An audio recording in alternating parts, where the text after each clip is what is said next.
We're going to talk about Unit 18, talking about loan clauses, FHA, VA, conventional loans. This unit continues and expands on discussion of real estate finance from the previous unit. We're going to talk about loan clauses, interest rates, FHA loans, VA loans, other government-backed loans, conventional loans, loan fees, and loan qualifying. So you're going to need to do some independent study as I go through the other slides. I'll be covering the unit summary and the unit quiz.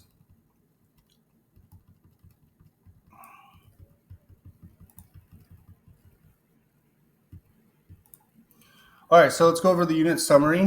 So these are key points you need to remember during your study. An acceleration clause allows a lender to declare the loan balance immediately due and payable if the borrower defaults. An alienation clause allows the lender to declare debt due and payable if property is sold. A prepayment clause allows the lender to charge a penalty if the loan is paid off early. It's called a prepayment clause. A defeasance clause states that the note and mortgage are null and void when the borrower pays off the note. A release clause allows individual parcels to be released from a blanket mortgage. A subordination clause calls for existing loan to be placed in a lower priority, say like a junior position to another loan. When you subordinate, right, your subordination, you're placing another lien in a lower position. In a non-disturbance clause, the lender agrees not to terminate leases with tenants in the event of a foreclosure. Right, non-disturbance clause. A personal guarantee clause indicates who will be held personally liable if default occurs. It's a personal guarantee clause. An assignment of rents clause allows a lender to take over collection of rents when a borrower is in default. A cross-collateralization clause makes different properties collateral for the same loan. Usury is charging more than the rate set by law. That's usury, right? When you're charging more than the rate is set by law. The contract rate is the rate of interest stated in the note. The legal rate of interest is the rate that would apply when no specific rate appears in an agreement. In an FHA loan, the lender is insured from loss by the Federal Housing Administration, FHA. FHA is regulated by the Department of Housing and Urban Development. Again, FHA, Federal Housing, is regulated by Department of Housing and Urban Development, HUD. In an FHA loan, the borrower pays an MIP, mortgage insurance premium. An FHA appraisal is called a conditional commitment. The FHA amendatory clause allows the borrower to withdraw if the appraisal is lower than the purchase price. FHA loans have no prepayment penalties. So does FHA have a prepayment penalty? No. A VA loan is guaranteed by the Department of Veteran Affairs. A certificate of eligibility indicates the maximum entitlement and veteran has for a loan. That's called a certificate of eligibility. Veterans pay a VA funding fee. A VA appraisal is called a certificate of reasonable value. Right? That's a VA appraisal. It's called a certificate of reasonable value. VA loans have no prepayment penalties. So FHA, do they have prepayment penalties? No. Does a VA loan have prepayment penalty? No. USDA loans provide low and moderate income households the opportunity to own a home in eligible rural areas. Small business administration loans are made to help purchase or expand small businesses. A conventional loan has no government insurance or guarantee. In an insured conventional loan, the lender is insured against loss. A conforming loan meets all Fannie Mae and Freddie Mac guidelines. A jumbo loan is a non-conforming loan that exceeds the maximum dollar limits set by Fannie Mae or Freddie Mac. A subprime loan is a loan offered at a higher interest rate to borrowers who are less qualified than prime borrowers. A hard money loan is typically placed at high interest rates for hard to finance borrowers or properties. Discount points increase the lender's yield. So you'll hear this. What do discount points do? They increase the lender's yield. So one discount point equals 1% of the loan amount. So if you talk about one discount point, that's going to be equal to 1% of the loan amount. The loan origination fee is charged by the lender to cover the initial costs to originate the loan. A tax service fee is a charge to hire a tax service company to inform the lender when property taxes are due. An underwriting fee is a charge made to offset the cost of determining the borrower's ability to repay the loan. Pre-qualification is the initial step in the mortgage process. So before you go out and show anybody any houses, they always need to get pre-qualified before you go show any properties. Pre-approval means that the lender has performed a thorough review of the borrower's credit and income. It indicates a strong probability the loan will close. With the rate lock, the lender guarantees the interest rate will not change prior to closing. With a floating rate, the interest rate could charge prior to closing. A tri-merge credit report is a single credit report that brings together data from all three major credit reporting agencies. It's called a tri-merge credit report. A credit score is numerical indication of a person's credit history and current use of credit. FHA loans and other loans require HOA reserves to be at least 10% of the HOA budgeted income, and 20% if owner occupancy rates are less than 50%. A debt coverage ratio is a ratio of net income available from a commercial property to service the mortgage payments. DCR equals net income divided by the annual PI payments.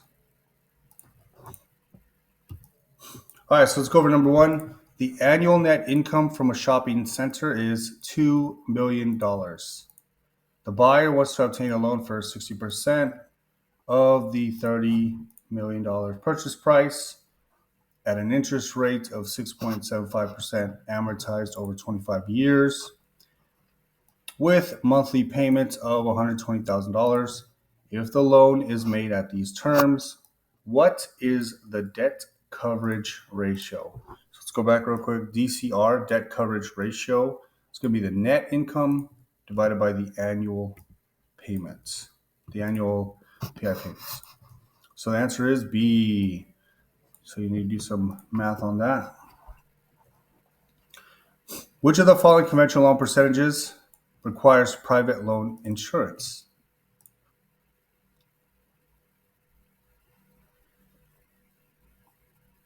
So this one's going to be D, 90%. So 90% is going to be a conventional loan percentage that requires private loan insurance. So if you're borrowing 90% of the home, you need PMI, you need private mortgage insurance. Insured conventional loans permit what? Insured conventional loans permit the lenders to make loans with higher loan to value ratios. So insured conventional loans permit lenders to make loans with higher loan to value ratios. So is it borrowers to waive principal interest? No. Lenders to insure the entire loan amount? No. Lower interest rates for the borrowers? No. Number 4, which mortgage requires no down payment from a qualified buyer? This one's going to be D, Delta. So the VA guaranteed. So this mortgage requires no down payment from a qualified buyer. So does conventional loan require down payment? Yes. FHA, yes. Conventional with PMI, definitely. So those all require some sort of down payment. Usually it's about 15 grand, 10 grand, I don't know, 3.5%. But does the VA require down payment? No. The initial step in a borrower's mortgage process that provides an estimate of the payment a borrower can afford is Charlie pre-qualification. So pre-qualification is the initial step in a borrower's mortgage process that provides an estimate of the payment a borrower can afford. It's called pre-qualification. Initial step in a borrower's mortgage process that provides an estimate of the payment a borrower can afford.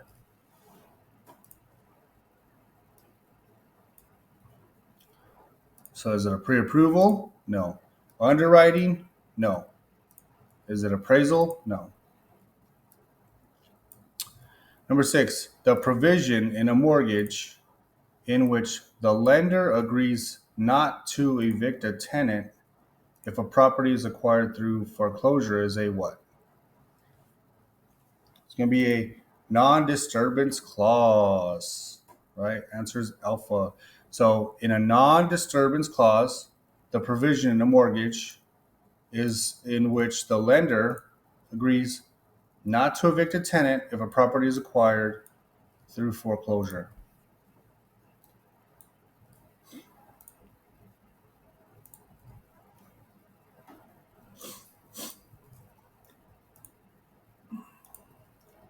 So is it a personal guarantee clause? No. A subordination clause? No.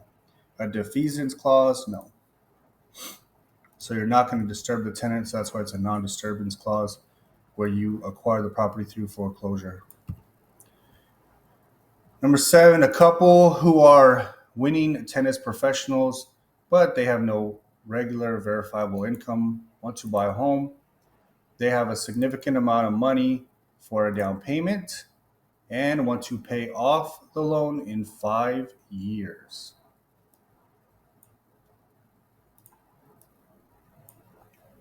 What type of loan are they most likely to be able to obtain? This one's going to be D, a personal bank loan. So because they can't get money through the government, where they need some like credit score and verifiable income, they can still get a personal bank loan. And personal bank loans are typically going to be a lot higher interest rate, but that's one they can still get. So they can't get an FHA, a VA, an SBA, Small Business Administration loan, but they can get a personal bank loan that's going to be a lot higher interest rate than what the market offers. So today, in today's world, 2024, our interest rate market is around 6%. So if you got a personal bank loan, it might be up to like 12%, double. A loan that meets all the Fannie Mae or Freddie Mac guidelines is a what? Is a conforming loan. It conforms to Fannie Mae, Freddie Mac. So those loans meet all the Fannie Mae, Freddie Mac guidelines. That's a conforming loan. So is it a non-conforming loan? No. Jumbo loan? No. Hard money loan? No. 9. A loan program through the Arizona Department of Housing that offers a down payment assistance to borrowers in hard-hit foreclosure areas is what? It's going to be Bravo. It's a pathway to purchase program. So I actually got this program, pathway to purchase. So it's a loan program through Arizona Department of Housing. That's the program I got for my house. My first time I bought my house, I couldn't afford down payment, so I needed the pathway to purchase program, and that is an Arizona Department of Housing offers down payment assistance to borrowers in hard-hit foreclosure areas. So, house I bought in, I didn't know it was a hard-hit foreclosure area, but I would think it's the HOA's fault for probably um, suing all the homeowners. But yeah, Coolidge is a hard hit foreclosure area. So is it USDA loan program? No. SBA loan program? No. FHA insured loan program? No. It is a pathway to purchase program. Number 10, under a VA guaranteed loan, the appraisal is known as what? It's known as a certificate of reasonable value. So when you get an appraisal, that's a certificate of reasonable value. So under a VA guaranteed loan, the appraisal is known as a certificate of reasonable value. Is it a reduction certificate? No. A estoppel certificate? No. A certificate of no defense? No. A veteran qualifies for a VA loan. The Department of Veteran Affairs will issue a certificate of what? Certificate of eligibility. So you have a VA, he qualifies for the loan. The Department of Veteran Affairs is going to issue that certificate of eligibility. So certificate of entitlement? No. Conditional commitment? No. Estoppel? No. So the VA gives out a certificate of eligibility. And there's no down payment. And their appraisal process is going to be known as a certificate of reasonable value. A loan provision that, number 12, a loan provision that indicates which person are held personally liable if default occurs is a what? Is a carve out clause. So a carve out clause, like you're carving somebody out, carve out clause is going to be a loan provision that indicates which persons are held personally liable if default occurs. That's a carve out loan, carve out clause. So is that cross collateralization clause? No. Non recourse clause? No. Non disturbance clause? No.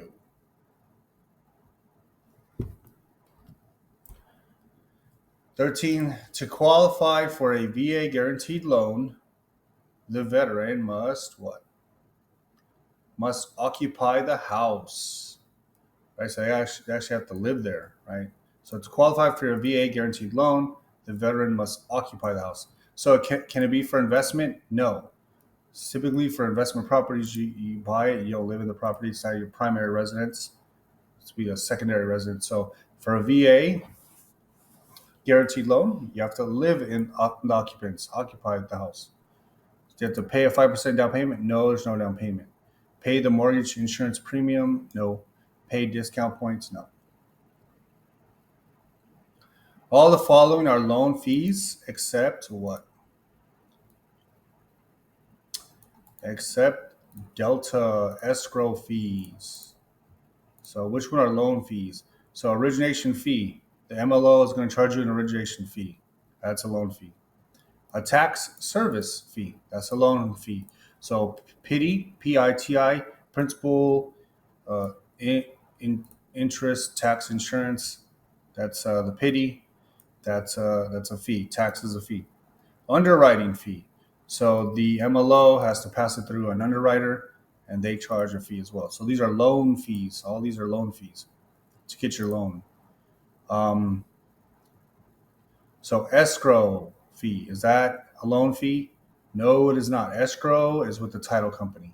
So title and loan people are totally just separate. Title company, escrow officers, they're neutral third parties to the purchase. So they're not for the buyer or the seller. They're a neutral third party just to transfer title from the buyer from the buyer to the seller. Which of the following loans would have the highest loan to value ratio? So again, the highest loan to value ratio, that would be the VA, right? Answer is D. So which VA has the highest loan to value ratio? So what about conventional? No. Conventional with PMI? No. FHA? No. So Veterans Affairs, right? Say you have a house valued at 500,000. Your VA versus conventional. The VA is going to will be willing to give you a higher value to loan ratio.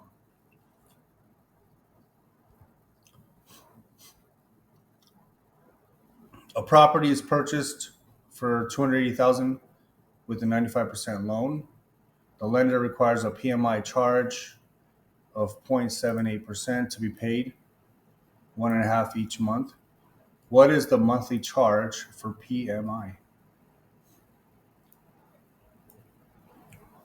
So this one's actually going to be Alpha, 172,000 or $172.09.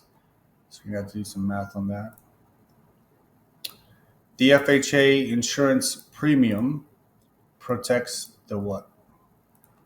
Protects the mortgagee. So FHA insurance premium, right, protects the mortgagee. So do they protect the borrower? No. U.S. government? No. Seller? No. The mortgagee. So Fannie Mae is the FHA. That's a government-based program. Mortgagee is who it's going to protect. Funds for conventional loans are secured from Delta private sources.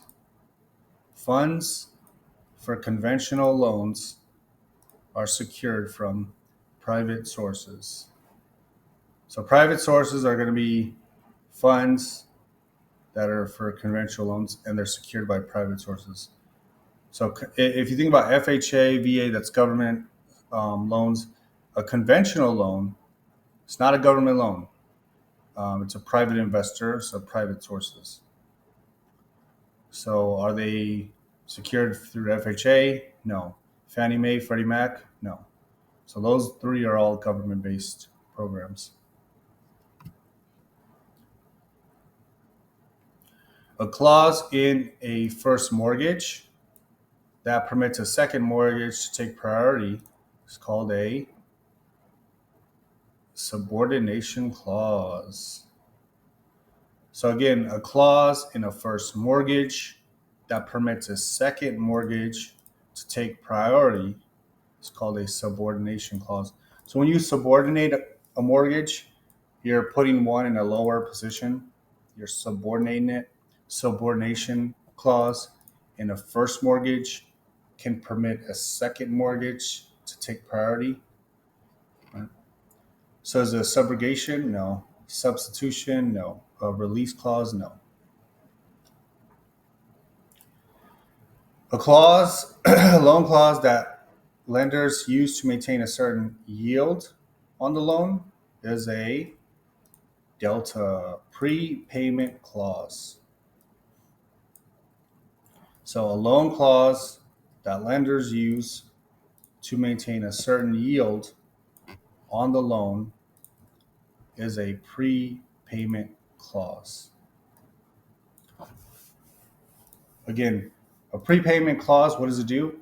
It's a loan clause that lenders use to maintain a certain yield on the loan. Prepayment.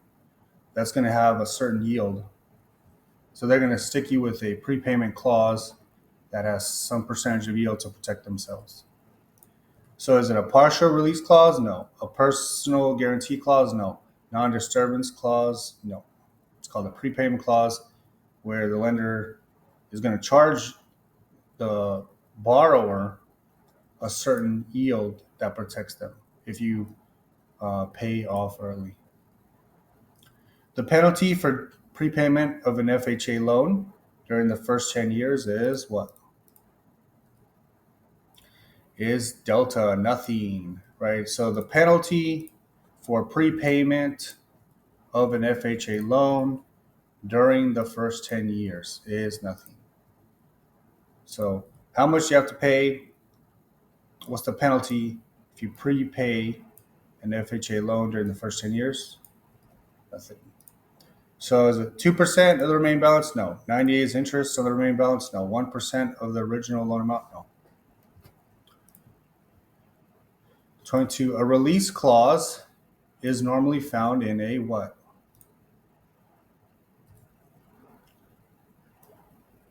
In a blanket loan, right? So a blanket loan um, is where you can normally find a release clause. Blanket loan, they release. That's where the release clause is stored in a blanket loan. So is it an installment loan? No. Budget loan? No. Participation loan? No. A property sold for 50,000 with a $10,000 down payment and a $40,000 loan. If the lender charges 4 points, the discount will be paid. The discount paid will be it's going to be Charlie 1600. The clause in a mortgage that states the lender no longer has an interest in the property is called a defeasance clause. So defeasance clause again is a clause in a mortgage that states the has lender is no longer has an interest in the property. That's called a defeasance clause. Defeated clause, defeasance clause. The bank doesn't have an interest in the property no more. It's called defeasance clause. Is it called alienation clause? No. Satisfaction clause? No. Release clause? No. So that defeasance clause where that lender says they don't have an interest in the property anymore. Funds for FHA loans are secured from who? Approved local lenders. So approved local lenders, that's where funds for FHA loans are secured from. Approved local lenders. So is it A, Fannie Mae? No. FDIC? No. FHA? No. So the funds for government-based programs, FHA, are secured from approved local lenders. 26, a clause that permits the lender to call the entire loan balance due and payable under certain conditions like default is what? It's called an acceleration clause, alpha. So if you pay off or if you change the name of your loan from your name to your company name, the bank can call an acceleration where that clause permits the lender to call the entire loan balance due and payable under certain conditions like default. So default's not the only thing, but if you were to default, then they say, all right, you just activated the acceleration clause. Now you got to pay off the entire balance, which most people cannot do. So then you go into foreclosure. So is acquisition? No. Alienation? No. Defeasance? No. Which of the following statements best describe the escape clause in an FHA purchase contract? The buyer must what?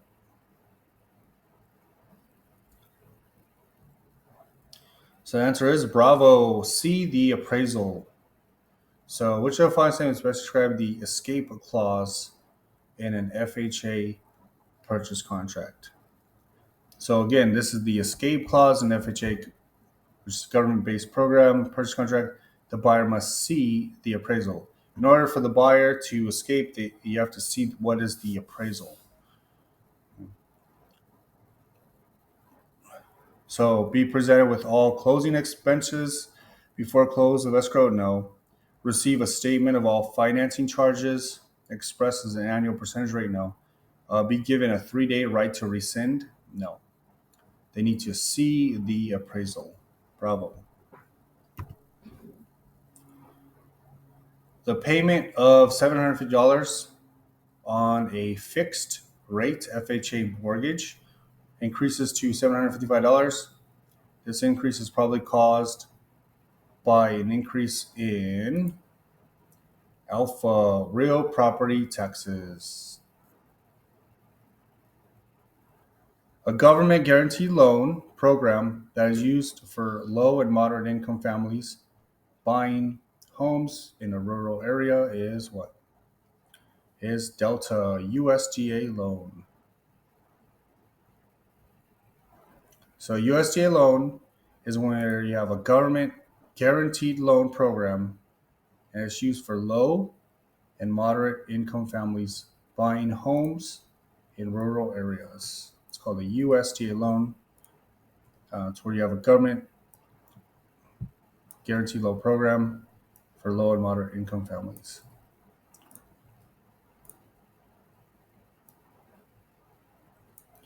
And they're buying homes in rural areas. So here at Coolidge, Florence, Casa Grande, they're kind of remote rural areas, and most of them qualify for the USDA loan program. So is it a VA loan? No. FHA loan? No. A GNMA loan? No. Which of the following actions will trigger the alienation clause in a mortgage? This is going to be Bravo. Sale or assignment of the property.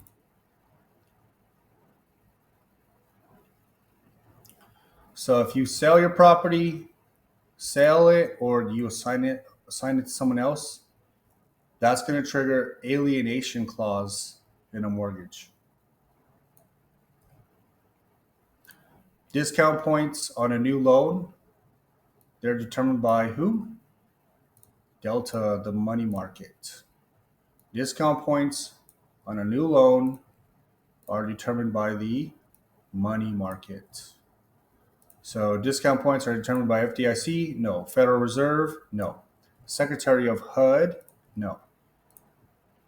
Discount points on a new loan are determined by the money market.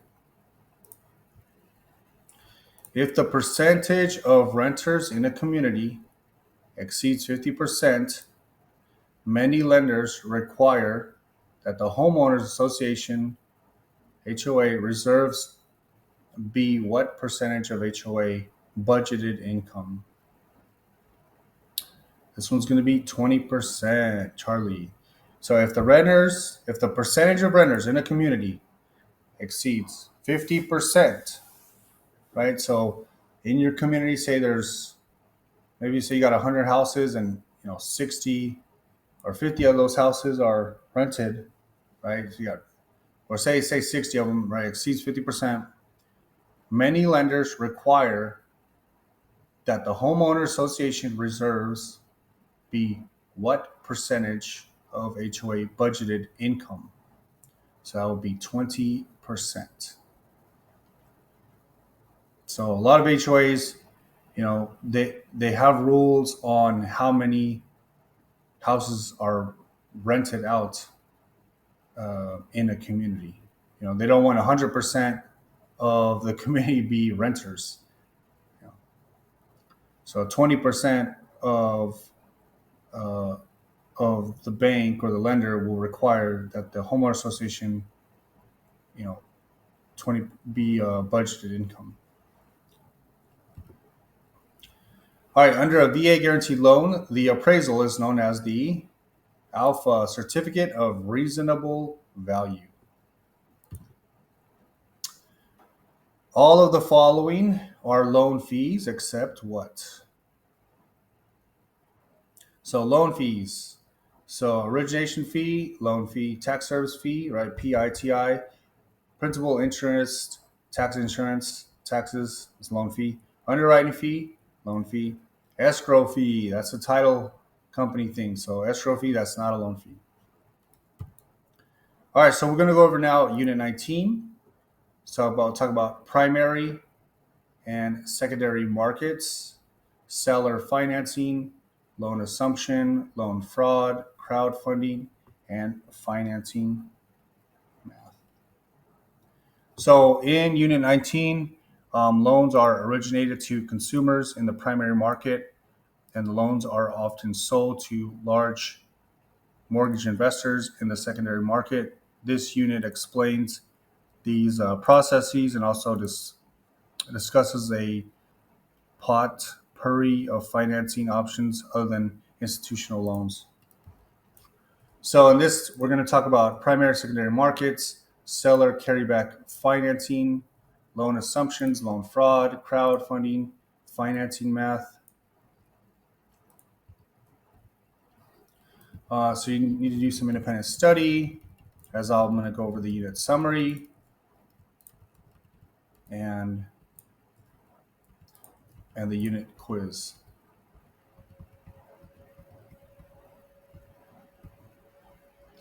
All right, so here's some key points for the unit summary you need to remember as you study. So loans are originated in the primary market. Loans, they're originating in the primary market. Lenders in the primary market include banks, credit unions, insurance companies, mortgage bankers, and mortgage brokers. Right? Those are all the lenders in the primary market. And they're eventually going to sell those loans to the secondary market. So a portfolio lender does not sell loans. So sometimes you go to a credit union, they'll say, oh, we have a portfolio loan. They don't sell their loans. They're all in-house. Right? Now, mortgage brokers and mortgage bankers are licensed in Arizona by the Arizona Department of Financial Institutions with additional regulation through the nationwide mortgage licensing system. The secondary market is where loans are purchased. So primary, you go to a bank, you get a loan, that's a primary, and then that bank will turn around and sell it to the secondary market, and that's where loans are purchased. So you go get a loan, they give you the loan, then they're going to purchase a loan in the secondary market. Warehousing is the process of gathering loans together for sale to the secondary market. The process of selling a loan is an assignment. So when you sell a loan, they're calling that an assignment whenever you sell the loan. An estoppel certificate, what is that used for? Was to verify loan terms when the loan is sold. So if you hear of an estoppel certificate, that's used to verify loans, verification loans, when the loan is sold. So in the secondary market, that loan is going to be sold, and then they will give that bank an estoppel certificate, and that bank will hold that estoppel certificate to verify that they sold the loan, kind of like a receipt. Verify these loans when a property is financed or sold. So an estoppel certificate is given to a bank when they sell their loan in the secondary market, and also it's to verify lease terms when a property is financed or sold. Loan servicing is the process of collecting loan payments for a third party.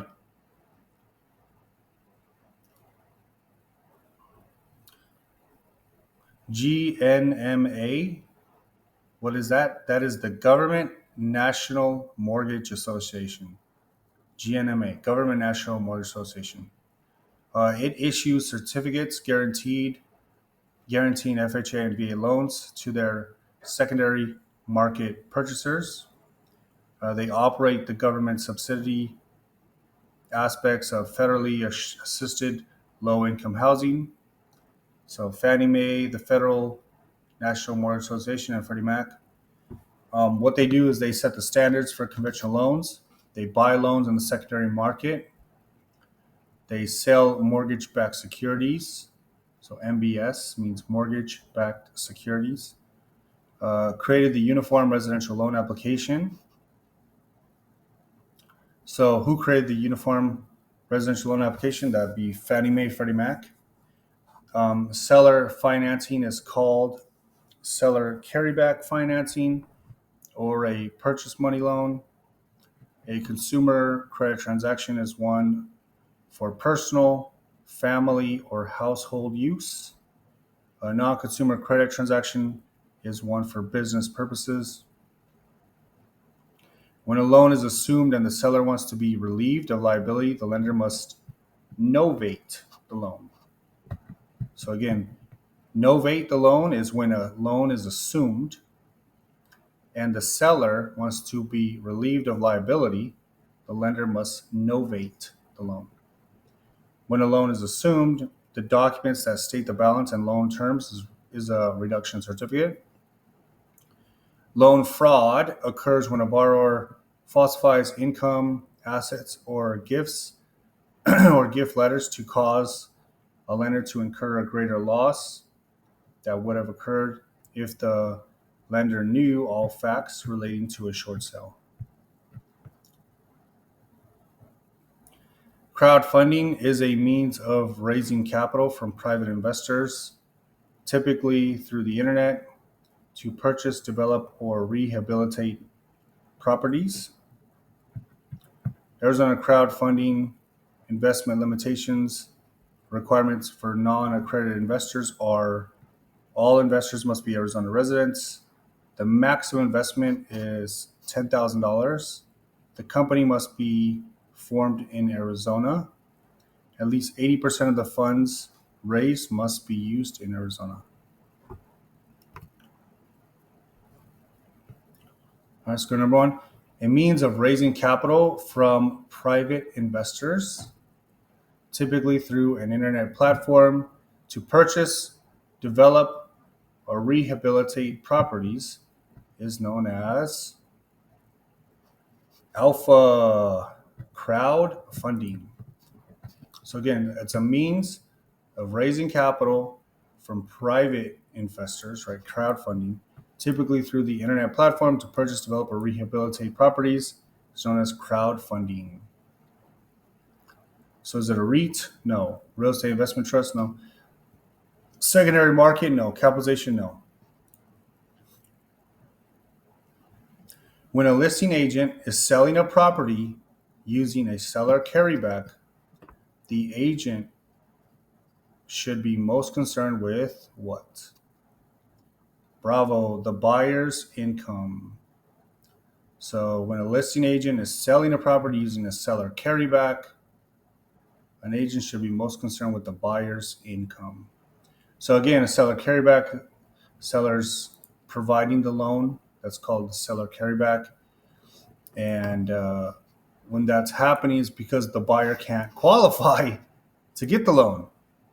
So you got to be concerned, where's the buyer getting their money from, qualifying the buyer. And that's why agents or the seller should be concerned with the buyer's income.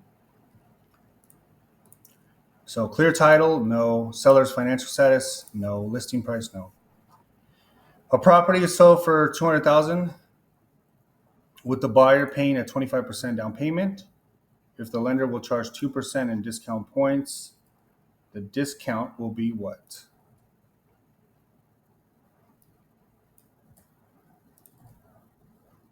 This one's going to be bravo, $3,000. All right, so make sure you're going to do some math on that one. A seller has a buyer who wants to assume the existing FHA loan on the seller's house. In order to assume the loan, permission is needed from C, FHA and the lender. So again, FHA and the lender is where a seller has a buyer who wants to assume the existing FHA loan on the seller's house. In order to assume the loan, permission is needed from who? FHA and the lender. So if they just want to take the loan over, they need permission from the actual FHA. If it's government-based program, and they need permission from the lender. So in order for a new person to assume the loan. Warehousing refers to what? Warehousing refers to gathering many loans together into a package for sale in the secondary market. So warehousing is where they're gathering many loans together into a package, and then they're going to sell it in the secondary market. So you go to a bank, the bank gives you the loan. That's the first market, primary market. Then the bank takes your loan, they sell it in the secondary market. But before they do that, they'll do some warehousing, and that means they're going to gather many loans together into a package for selling it into the secondary market. So is it holding a loan for a period of time before collecting payments? No. Selling a loan before the first payment is received? No. Several lenders pooling their reserves to permit greater lending activity? No. The primary mortgage market is best defined as where? It's where first and second mortgages are originated. So the primary mortgage market is best defined as where first and second mortgages are originated. First and second mortgages are originated. So that's primary mortgage market. That's where it's best defined as. So is it first mortgages sold? Yes, but it still needs a second mortgage. Mortgages are bought and sold. Yes, but not 100%. Federally subsidized mortgages are sold. No. So a first and second can't forget the second, right? First and second mortgages are originated. That's the primary mortgage market. That's the best definition. First and second mortgages are originated. Fannie Mae and Freddie Mac do not Delta originate FHA and VA loans. So Fannie Mae, Freddie Mac, they do not originate FHA and VA loans. Do they sell loans? Yeah. Do they sell bonds secured by mortgages? Yeah. Do they buy conventional loans? Yes. So they buy and sell loans. But do they originate FHA and VA loans? No. Number 8, a property sells for $129,500. How much cash will the buyer need at settlement if the buyer will pay 20% down, a 2% origination fee for the mortgage, and $750 in closing costs? Answer is Charlie, 28,722. All right, so you're going to need to do some math behind the scenes here.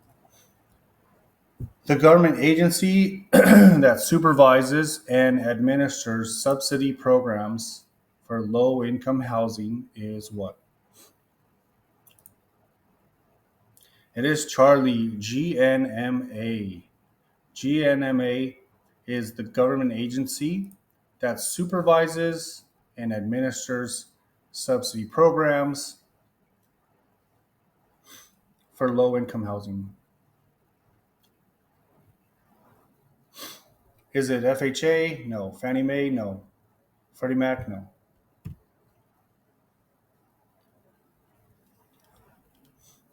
Which of the following would not be considered to be mortgage fraud? Bravo. Providing gift letters to a mortgage lender from a private party. Which would be not considered mortgage fraud? So, providing gift letters to a mortgage lender from a private company.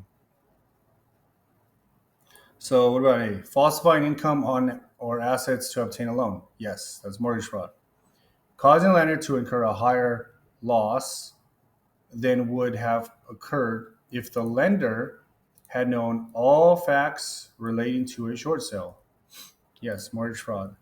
Receiving money in connection with the residential mortgage loan in which information was deliberately misstated. Yep, mortgage fraud. A buyer assumes an FHA mortgage. The seller does not want to remain liable. What action can the seller take? Bravo, they can get a written release from the lender. So a buyer assumes an FHA mortgage. The seller does not want to remain liable. What action can the seller take? They can get a written release from the lender. So getting a written release from the lender obviously is going to not have the seller to be liable, and that's the action they can take. Can they get a written agreement from the buyer? No. Novate the mortgage? No. Assign the mortgage? No. Which of the following would be considered an unlawful inducement to buy or sell? So it'd be Delta. A salesperson is willing to loan his commission to the buyer in order for the buyer to qualify without disclosing it to the lender. So again, which of the following would be considered an unlawful inducement to buy or sell? Unlawful. So if you look at D, it says a salesperson is willing to loan his commission to the buyer in order for the buyer to qualify without disclosing it to the lender. So say you have a buyer and they need some help. Typically, it has to come from their own money. They need to have like what's called seasoned funds in their account. But again, if a salesperson is willing to loan the commission, it's potentially okay. It's just they have to disclose it to the lender first of all, and it says they didn't disclose it to the lender. So definitely unlawful inducement to buy or sell. So A says a broker is willing to be paid his commission at a later date in order for the seller to sell. Perfectly okay, right? Broker's willing to be paid his commission at a later date. B, a broker is willing to reduce his commission from a prior agreed amount. So again, if you wanted to offer the seller, flat screen TV, $1,000 for them taking you on, you could do that. It's the same thing as reducing your commission. So if a broker is willing to reduce their commission prior to an agreed amount, you're giving them a premium. It's okay. A salesperson is willing to waive his commission when selling to a relative. I've seen this happen a couple times. Some realtors, they'll waive their commission. They won't charge their relative. Perfectly okay. That's not an unlawful inducement to buy or sell. But if you are not disclosing it to a lender, then you got a problem. Which of the following does not usually sell loans? They originate to the secondary market. This one's going to be C, portfolio lender. So you go to a credit union, they offer you a portfolio loan. A portfolio lender is not going to usually sell loans. They originate to the secondary market, right? So that primary market is the, say, credit union or bank, then they take your loan, they sell to the secondary market. But if it's a portfolio lender, they typically don't sell the loan to the secondary market. So A says mortgage broker, no. Mortgage banker, no. Conventional lender, no. 14.